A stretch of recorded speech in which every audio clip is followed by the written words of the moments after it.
Dolores Huerta, The Journey to Freedom.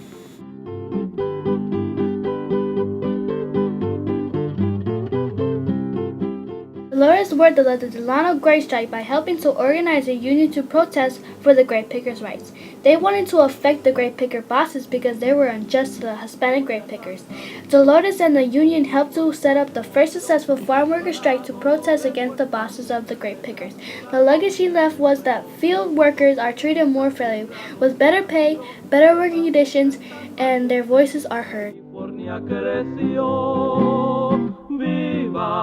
Dolores Huerta. Many Hispanics in the 1960s in Delano, California worked in the grape field as grape pickers. Their bosses didn't care about the grape workers' feelings or their working conditions.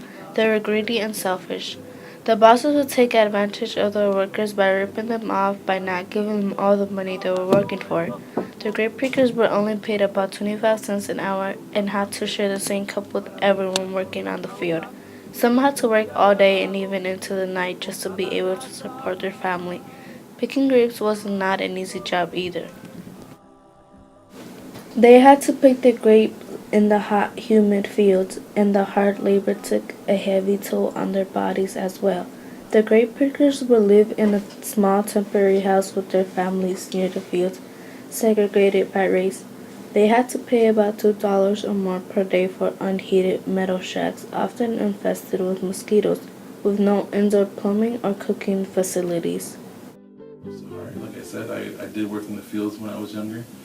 My parents worked in the fields, my grandparents worked in the fields. Yep. So when I was little, I was 5 years old, and I used to work in the strawberries, picking strawberries. I hated it then. I wanted to be playing. And then I used to work, and I don't know if you guys know those big ice cream buckets, the ice cream buckets? Yeah, well those big buckets, I used to fill strawberries in. So I used to go and pick strawberries, and strawberries are patches, they're close to the ground. And so I used to be like kind of bent down on by my knees and just picking strawberries, putting them in and moving all the way down. So I think second grade was probably the time I didn't go to school because I had to work. And because I lived too far, I lived in, they used to call them migrant camps. And so basically, we used to live in these camps that were just long buildings, and it was usually like one room with a bathroom, and that's it. Dolores Huerta was born to become a labor leader. She was born in Donson, New Mexico in 1930, but grew up in Stock, California. When she was little, Dolores' teacher believed that Mexican-American students weren't smart enough to be able to write well. Dolores was a talented writer, but her teacher believed that her papers were written by someone else. This made Dolores feel mad. She wanted to prove them wrong.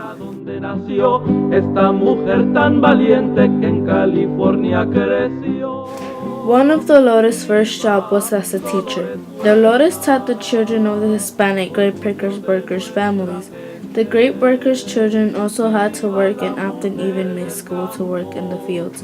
Many child workers came to class tired and hungry from working in the fields without shoes because their families had no money to buy them any. They had a hard time paying attention in class. So Dolores called their parents and she asked why their children were coming to school like that. The parents replied by telling her, I work and I work, but I don't get much for the work I do.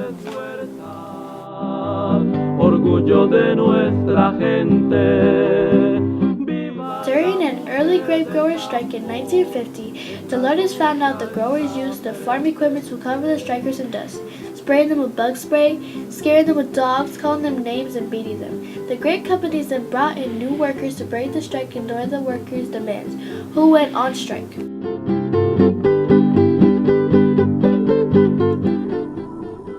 I was working here in Los Angeles with the Community Service Organization. Cesar was the director, and I was the executive secretary. And it was actually here in East Los Angeles when we decided to start the Farm Workers Union.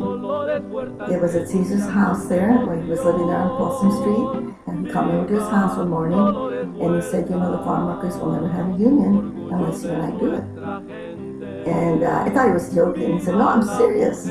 I was lucky enough to be the political director for the organization, And we had all of these chapters throughout the Dolores state. Huerta, orgullo de On nuestra September 16, 1965, Dolores Huerta began to work together with Cesar Chavez. They began a second strike with the Delano grape pickers, called the Delano Grape Strike. During the Delano Grape Strike, the grape pickers all joined together and fought for their rights by going on strike, refusing to work in the fields until their demands were met by their bosses. They used the strike as a tool to try and get the attention of the grape farm workers' bosses. They wanted a better pay for their labor and the opportunity to provide a better life for their families.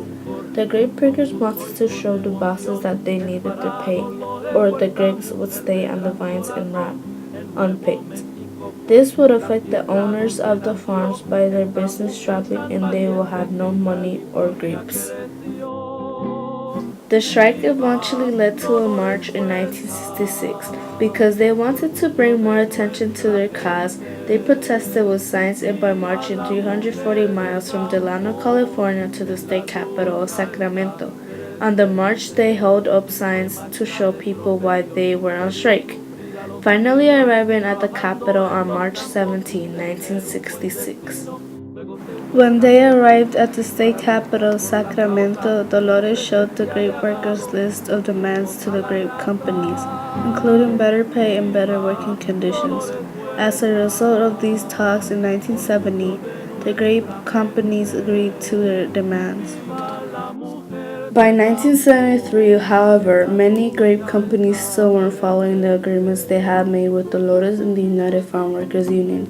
Dolores supported the Agricultural Labor Relations Act, which was a law that would always protect the workers' rights. In 1975, California passed the ALRA, which lets unions organize farm workers, finally making it illegal to organize a labor union. por defender a los pobres, ya por todos los lugares se oye tu nombre. After a period of time, Dolores stepped down from her position of the United Farm Worker Union, but she continued to improve the lives of immigrants, farm workers, and women all around the U.S., giving speeches and inspiring Latino women to be leaders. In 1993, Dolores was chosen for the National Women Hall of Fame, and in 1998, she was the Woman of the Year by Miss Magazine. Viva Dolores Huerta.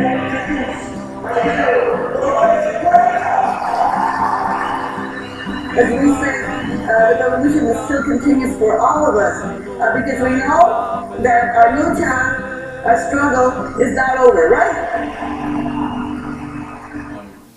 I feel like a lot of the credit falls away from Dolores Huerta, and it falls more on Cesar Chavez. But the thing is that she was kind of like the one that kind of helped the negotiations along, and kind of was more demanding, kind of like more activist type of thing, and like on the ground working for the people and stuff. And I think that helped with like the people kind of getting inspired and making sure that they stand up for their rights. And it from there it continued on to like other things too, because if you think about it, and Latinos that are hanging, the Mexican Americans that were working in the fields, they saw that. And then nationwide, they saw that too, and they heard the news, and so then it started making an impact on other communities around. Dolores set the stage for more people to follow her path in history. Because of Dolores Huerta, now workers are more empowered to fight for their rights today. People can legally protest using the power of unions, strikes, and nonviolence. Today, farm workers are paid more affordable wages per hour and they have slightly better working conditions. Today, there are more labor unions to help workers.